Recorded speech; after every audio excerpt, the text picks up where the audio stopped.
The golden era of basketball, the decade where we saw some of the greatest teams ever assembled. There are so many examples that we can mention from teams that don't get their just due, but this video is dedicated to the best of the best, and there are 4 teams who are in the running for the best team of the 80s. That's the 1983 Philadelphia 76ers, the 1986 Boston Celtics, the 1987 Los Angeles Lakers, and the 1989 Detroit Pistons. Which of these teams should take the crown? Which of these teams will go undefeated if they were all to go head to head? Make sure to comment on your opinion. Let's first make the case for each team. We'll start with the 1983 76ers. They had a dominant 65-17 regular season record, and they were even more dominant in the playoffs. They went 12-1 in the playoffs. Here's an idea of how deep this team was. They went to the finals 2 times in the previous 3 years, and then they added Moses Malone.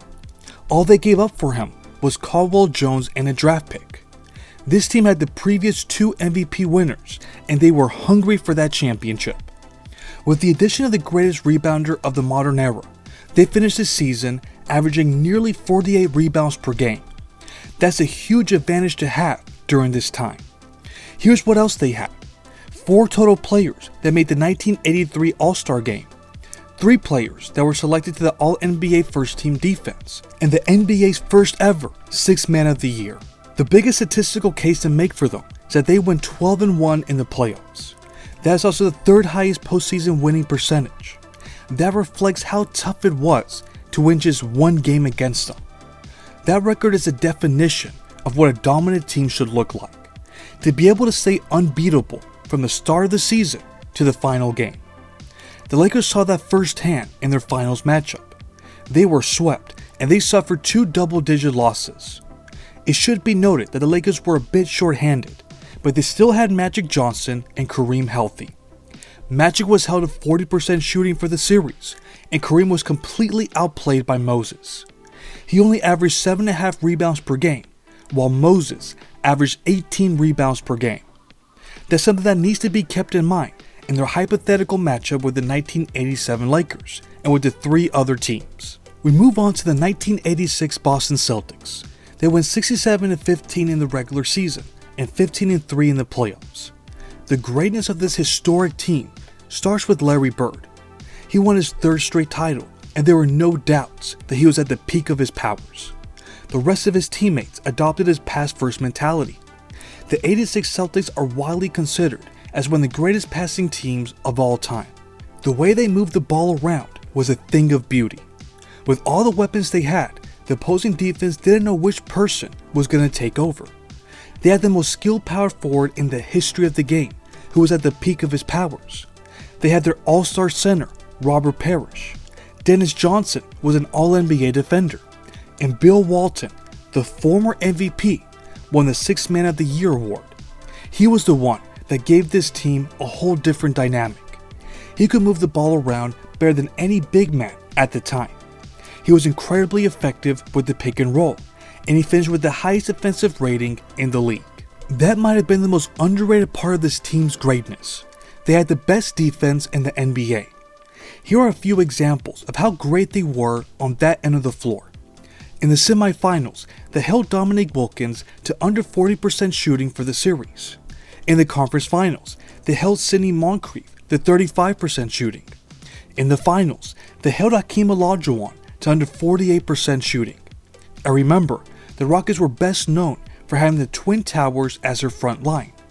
But it didn't matter what your team's strength was, they were going to stop you. And if they were at home, then they were practically unbeatable. They only lost once at home in the regular season and playoffs combined.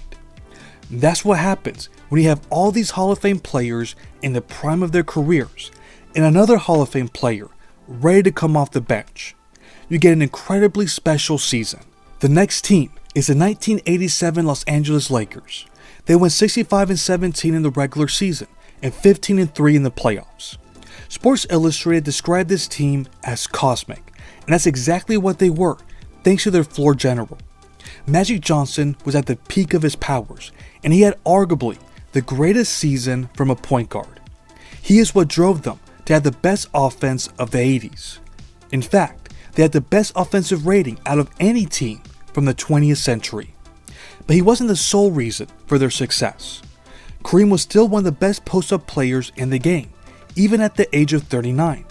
James Worthy could face up and beat the slower forwards off the dribble. Then both Byron Scott and Michael Cooper provided the ability to spread the floor with their outside shooting. The Lakers had the luxury of having 3 players that made the All-Star team. The Showtime Lakers have always been known for their explosive offense, but not so much for their defense. At times, that was a weakness for them, but we can't say that for this season. They finished 6th in opponents' field goal percentage and 7th in defensive rating. They were unquestionably a top 10 defensive team. That was thanks to a couple things. For one, they had Michael Cooper, who won the Defensive Player of the Year award. He was one of the best on-ball defenders who could guard multiple positions. Then they had Michael Thompson, who was acquired in a mid-season trade. He was one of the best low-post defenders. He was one of the few players that had success guarding Kevin McHale one-on-one. He could also run the floor and keep up with Magic's fast pace. They had all the pieces necessary to blow any team out of the court. If you were going to beat this team, you need to have played a near-perfect game. The last team we will discuss is the 1989 Detroit Pistons. They went 63-19 in the regular season and 15-2 in the playoffs. This team was known for 2 things, their depth and toughness. They adopted the personality of their fearless leader, Isaiah Thomas.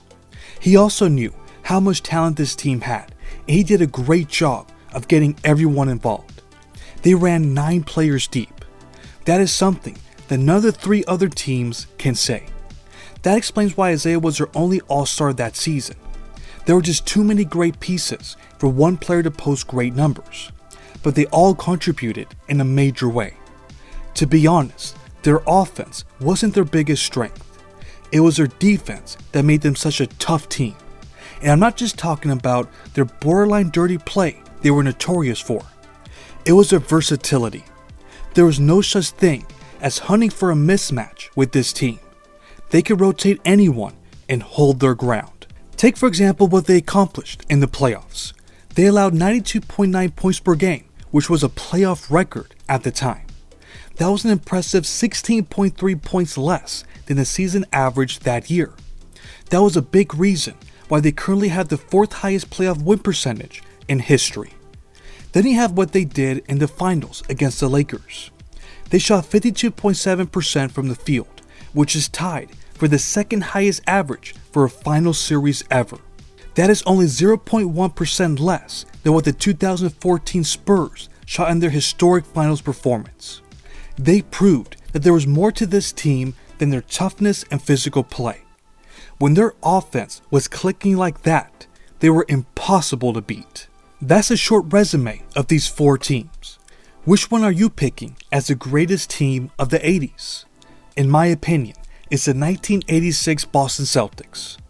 I believe this version of Larry Bird was better than all the other star players mentioned here. I believe they had the strongest core. If these 4 teams were to play in a hypothetical tournament, we know for a fact that no one is beating this team more than once on their home floor. They have the size to contain Moses Malone. They have the depth to keep up with the Lakers. And they have the experience to not let the extracurricular stuff from the Pistons get to them. But what about you all? Who would you pick? Which team do you think will have the best odds of beating the Celtics in a 7-game series? Let me know in the comments. To enjoy more content, subscribe to my second channel, the Basketball Universe Pod World, for podcast style videos. Thanks for watching.